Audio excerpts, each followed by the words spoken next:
السلام علیکم ورحمۃ اللہ وبرکاتہ۔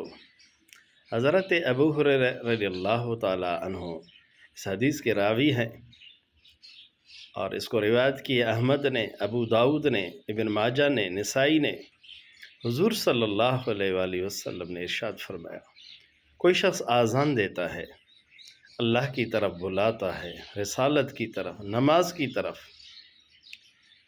دین اسلام کی طرف آذان دیتا ہے قیامت کے دن، یشہد لہ کل رطب و یابس، ہر تر چیز، ہر خشک چیز، اس میں جانور ہیں، انسان ہیں، جنس ہیں، نباتات ہیں، سب کچھ اس میں شامل ہے۔ گواہی دیں گے اللہ انہوں نے تیری طرف لوگوں کو بلایا ہے، مسجد کی طرف، دین کی طرف، اسلام کی طرف، توحید و رسالت کی طرف۔ اللہ تعالیٰ اس کی مغفرت فرمائے گا، اسے بخش دے گا۔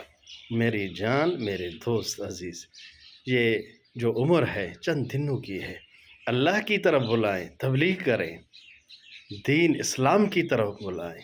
نفسا نفسی ہے، دنیا کی محبت بڑھ گئی، غافل لوگوں کی محبت بڑھ گئی، اللہ والوں پہ، بزرگان دین پہ ادھر آزاد کے دروازے کھل گئے۔ فکر نہ کریں، ہمارے لبوں پہ آپ مسکراہٹ کیوں دیکھ رہے ہیں؟ یہ فضل ربی ہے، ھذا من فضل ربی۔ جس کو اللہ چنے اپنے دین کے لیے، دین کا کام کریں، آپ کیوں فکر کرتے ہیں؟ کیوں گھبرا رہے ہیں؟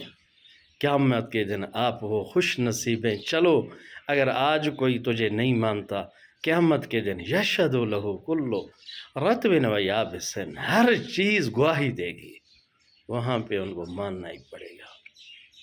آپ کا خادم ابن صدیق محمد حضور بخش مجددی کو اپنے دعا میں یاد رکھیں۔ اللہ خوش رکھے۔ والسلام، خدا حافظ۔